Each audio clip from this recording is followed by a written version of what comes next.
এই তো ফাইনালি আমরা মলে চলে আসলাম। এখন অনেকগুলো আমাদেরকে শপিং করতে লাগবে। আজকে ছোটর জন্য একটা গাড়ি নিয়ে যেতে লাগবে। আরে ওইটা কি? ওটা তো দেখি স্পাইডারম্যান টয়। এই যে মা শুনতেছো, ওইটা দেখি। আচ্ছা গিয়ে দেখ। আচ্ছা মা ঠিক আছে। আরে এটা তো ভালোই আছে মা, এটা নিব নাকি? আরে না না, এটা অনেক ভালো না, এটা রেখে দে। আচ্ছা এটা রেখে দেবো, ঠিক আছে। আরে ওইখানে আরেকটা গাড়ি আছে, এটা দেখাই তো মাকে। এই যে মা শুনতেছে, এটা নিব। আরে না না, এটাও ভালো না, এটাও রেখে দে।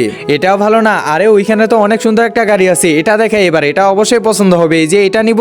আরে না না, এটা অনেক দাম হয়ে যাবে, তুই এটা রেখে দে। ওই তো একটা ছোট গাড়ি পেয়েছি। এই যে দেখো মা, এবার একটা ছোট গাড়ি পেয়েছি, এটা হবে। হ্যাঁ এটা একদম পারফেক্ট আছে, এটা নিয়ে। আচ্ছা মা ঠিক আছে। একজন মা কতটা আপন হয়ে থাকে, যার মানেই তাকে জিজ্ঞাসা করে দেখো। তো দেখা যাক বন্ধুরা, এই মায়ের জন্য কে ভিডিওটিতে লাইক এন্ড সাবস্ক্রাইব করে।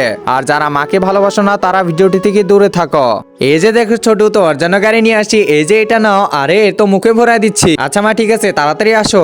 আরে এটা কি? গাড়িটা নিল ও, আর ছোটকে দিয়ে দিচ্ছি। এই যে রাজু শুনতেছি, শ্যামা বলো এটা তুমি নিয়ে নাও। আরে না না, এটা কি আমার জন্য নাকি? এটা তো ছোটর জন্য। ও হ্যাঁ ঠিকই বলছিস। আচ্ছা তাড়াতাড়ি চলো, এখন আমাদেরকে বাসায় যেতে হবে।